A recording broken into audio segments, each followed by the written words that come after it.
Hello everybody, and welcome to this latest webinar from Avalara. This one's covering the 2021 e-commerce VAT reboot, which is a set of initiatives that have now been agreed upon by the 27 member states to make the European online VAT regime simpler, more efficient, and also to tackle the estimated €5 billion worth of fraud in the system. My name is Richard Asquith. I'm the VP of Global Indirect Tax at Avalara. I'm based in Europe, and I work with our teams in the US, Europe, South America, and India on developing a whole range of VAT, GST, and US sales tax software to help businesses cross-border and understand their tax obligations. Now, during the course of this webinar, as with all our Avalara webinars, if you've got any questions that you want to raise about the content we're discussing, then please feel free to do so in the Q&A section of the login, and we'll get to them as best we can. If we do miss any, then we'll come back to you afterwards via email. In terms of today's agenda, firstly, we'll go back to 2016 and have a look at the original action plan, which included elements of what's now become the e-commerce package in 2021. And there was a whole host of measures launched back then, and we'll have a quick review on what the progress is of those. Some have already come into place, and some are going to be rolled out through 2022 to 2025. Then secondly, we'll look at some of the measures that states have been introducing unilaterally around e-commerce compliance, particularly around the marketplaces.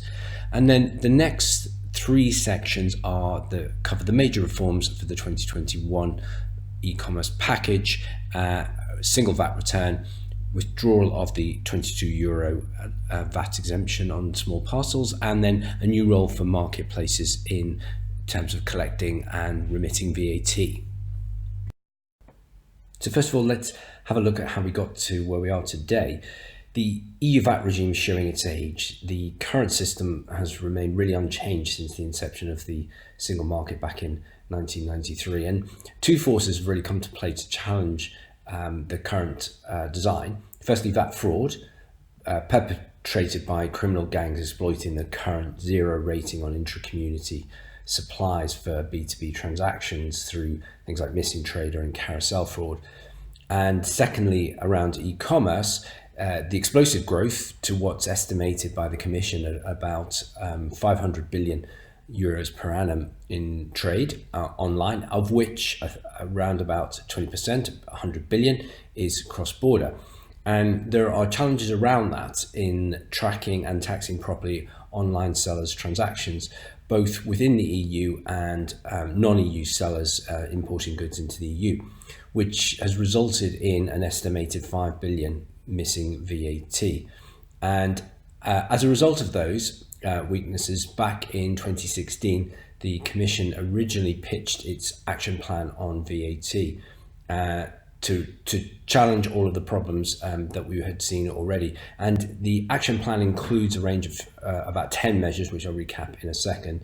And then secondly, what's been broken out of the action plan and what we're going to be talking about mostly today is the VAT e-commerce package, which has three measures, which we'll go through in detail in a second. And here is a comprehensive list of all the measures that were originally proposed or have since been tacked on to the action plan. So first up, a couple of years ago, was the introduction of the generalized reverse charge, which would take out the VAT cash payment on domestic B2B transactions to eliminate the opportunity for fraud. Interestingly, no one's actually successfully implemented this voluntary measure. Czech Republic was supposed to this year, but they missed their own launch date. Then secondly, the option for member states to afford to electronic publications the same reduced rates that have long been available to their printed equivalent. And then a simplification around e-services and thresholds and invoicing rules. Then moving forward to this year, it's the big one is the four quick fixes, which are simplification on registration obligations, but also tightening up on rules around zero rating on cross-border transactions to try and eliminate VAT fraud. And then also this year is more cooperation on the exchange of data between tax authorities, again, for VAT fraud reasons. Then next year, the topics we're going to talk about today, 3 measures around e-commerce. Moving forward to 2022, 2 measures which have been joined together. Firstly, the freedom for member states to have more flexibility around setting reduced VAT rates on certain products and services. And then very much the flagship of the action plan was a massive overhaul of the VAT regime from its current temporary origin-based system to a destination basis for charging VAT on B2B cross-border transactions, and really looking to eliminate or tackle most of that 50 billion estimated in carousel and missing trader fraud. Very controversial, and it looks likely it will miss its latest deadline, which has already been delayed once, which is currently July 2022, and it's almost certain not to happen anytime soon there. On which basis I think the first measure there, the reduced VAT rate setting powers, will be decoupled and should still go ahead in 2022. Then jumping forward a couple of years, the Commission and the Member States are keen to co-opt payment providers into exchanging information around credit card and bank transfer payments on cross-border commerce, to help detect fraud. So particularly looking for businesses that should be VAT registered in one country or another and failed to do so. And then lastly, a measure to enable small and micro businesses to have the same VAT thresholds for registrations as national companies. So any business in a particular EU member state has a VAT registration threshold. At present, that's not available to businesses from other member states.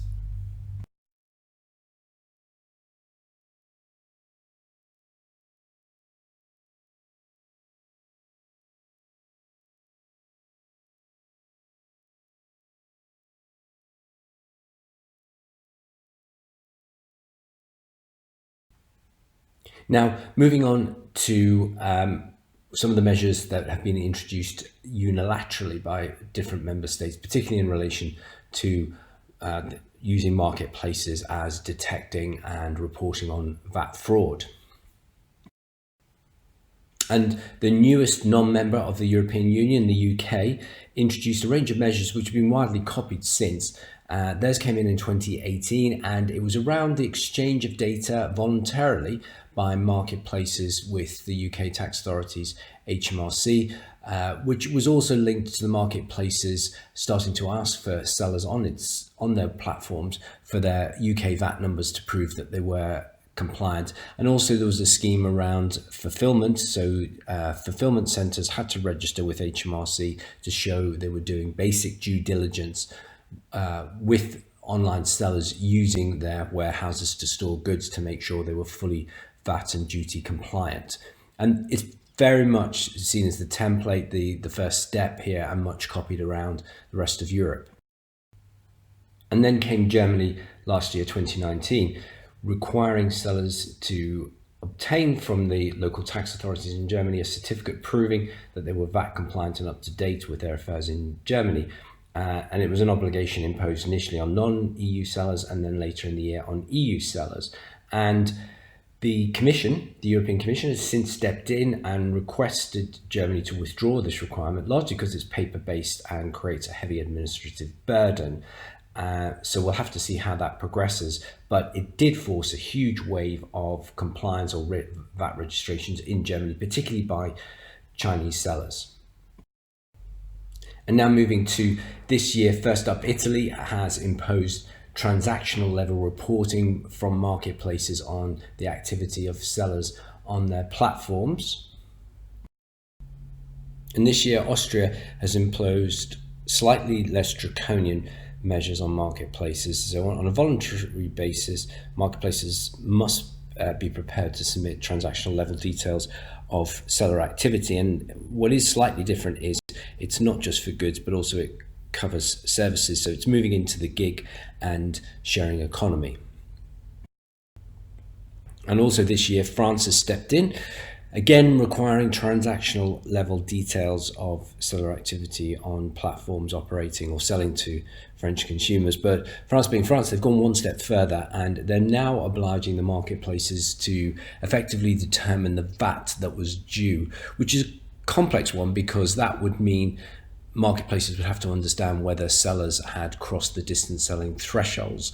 And what that means practically, because that's close to impossible to determine simply, we expect marketplaces to force sellers, EU sellers that are under the distance selling thresholds, to French VAT register, just to make it straightforward for them.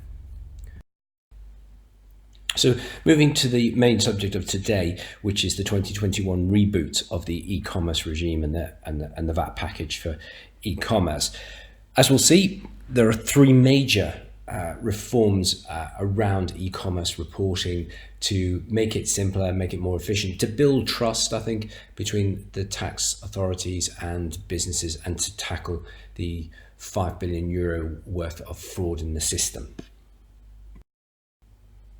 So for the first of the big reforms, which is the single VAT return, this is born out of the success from 2015 of the introduction of MOS, the mini one-stop shop, which was a return introduced for B2C sales of electronic broadcast and telecom services. So e-services covers things like streaming or download music and videos, sales of apps, e-learning, membership to dating websites, online VAT hosting, memory, SaaS type services. And what it's become possible for now is that providers of those services can just use one single MOS VAT return to report the sales to consumers in all the different countries and remit a single payment to their nominated tax authority. And then it's down to that tax authority to redistribute the VAT collected to the appropriate tax office. Now, this relatively small scheme, probably less than 15,000 businesses had to register, but it was a big success. And on the back of that now, we're moving to the extension of that through to e-commerce goods. So the first of our big measures is that single return, the OS, one-stop shop, being introduced on the 1st of January 2021. What it'd be possible for is for distant sellers, businesses that are selling to consumers in different countries, instead of having to get VAT registered in each territory where the consumer is, and charge the local VAT and make the payment to each individual state one by one. Instead, they can complete this single OS return like the MOS previously and file that with their domestic tax authorities, and then make a single payment for all VAT collected across all the 27 member states, and then the tax authorities, like MOS, will remit it to the appropriate tax office. So it's a wonderful simplification and reduction in the number of VAT registrations for distant sellers. Now, just to clarify, because it is important, distant sellers are businesses who hold their stock typically in their home country. So if I'm a German seller and I'm selling to France, I don't have to immediately get VAT registered in France and charge French VAT at 20%. Instead, I can charge under German rules, German invoicing rules, and charge my French customer just 19% German VAT. So with the introduction of the OS, the distance selling thresholds will be withdrawn. What that means in our example of the German seller to the French consumer is the German seller will immediately start charging French VAT at 20% and complete an OS return in Germany, submitted to the German tax authorities, recording that French VAT and remitting it to the German authorities, and then the German authorities will immediately pass it on to the French authorities. There is a lower level threshold of €10,000, which is coming in, which if an e-retailer is below that across all pan-European sales, then they don't have to complete the OS. They can just put it in their regular VAT return. So that very much is for micro businesses. One crucial point to remember, though, is that sellers that are holding stocks in other territories prior to delivery to their consumers, so in third-party warehouses, for example, they will gain no benefit in that situation from the OS return. They will still have to immediately VAT register to record and report the movement of goods to those warehouses. And I think what's interesting is when these measures were first drawn up quite a few years ago, it was envisaged that most smaller e-commerce businesses were only using distance selling, so therefore would gain from the introduction of the OS, when in actual fact now, because of the falling costs in fulfillment and ballooning in the number of providers of foreign warehouse space, most e-commerce businesses, in our experience at Avalara, are taking advantage of this, which means they won't be able to benefit from the OS return. And second up in terms of our reforms for 2021 is the ending of the €22 VAT exemption for goods that have been bought online by an EU consumer and are being imported. So they could be sold to them by both an EU seller or more likely a non-EU seller from China or the US. And from now on, there will be VAT charged on that. And how that will be introduced is the seller will be expected to charge that at the point of sale, which typically means in the shopping cart online. And if the seller fails to do that, then it will revert back to what goes on largely now, which is the shipping agent must collect the VAT from the customer in order for the customer to get the goods. And to support this new regime, sellers are being given two options. Firstly, for any sales imports to EU consumers at or below €150, a new filing, a new report is being introduced called the IOS, the Import One-Stop Shop. And that's a single VAT return for sellers that are doing these imports of small value packages to report transaction by transaction all the VAT charged by country, and then to file it in their home country if they're an EU seller, or if they're not an EU seller, then they can register any country they wish within the Union, typically the country that they do most of their VAT imports into. And through this, they can report all the VAT that's due and then make a single remittance into the appropriate authority.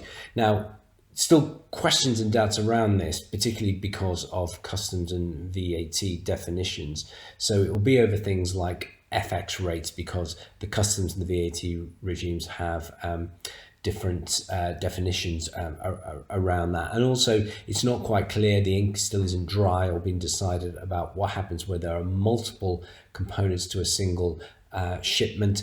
If they tip those, the total value of the shipment over €150, is the IOS still applicable or not? So plenty to clear up there yet. And for the third reform in the e-commerce package, it's the marketplace deemed supplier rules.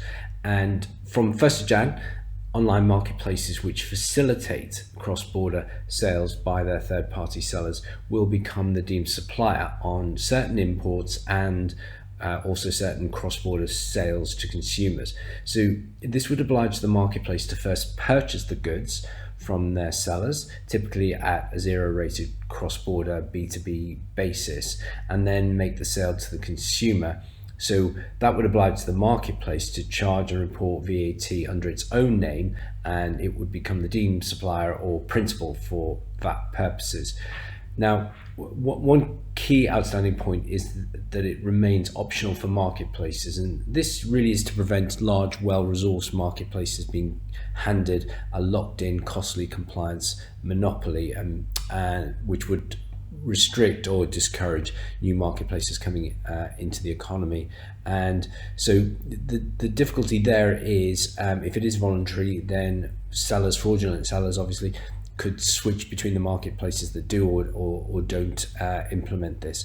And so obviously the aim behind all of this is to tackle the estimated 5 billion in e-commerce VAT fraud, both by EU sellers and non-EU sellers. And in terms of what's the definition of facilitating, and therefore when does the marketplace have to take over as the deemed supplier? Well, really, it's around control of the general terms of the sales, the T's and C's, and if the platform is responsible for making or charging the payment to the customer and then collecting on behalf of the sale.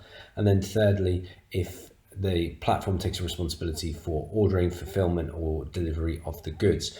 However, it is worth pointing out that just providing the payment processing facilities, or just being a listing website advertising the goods and then providing some kind of hyperlink to another platform or to the seller's own e-commerce site where the goods are then sold without the further involvement of the platform, does not trigger the facilitating definition and therefore the deemed supplier role.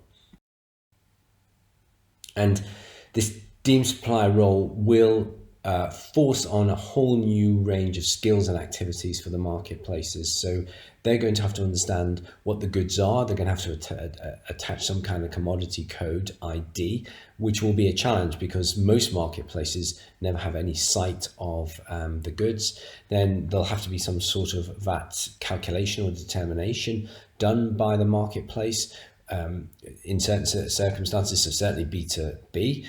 The marketplace may have to produce invoices for the first time where they're the deemed supplier.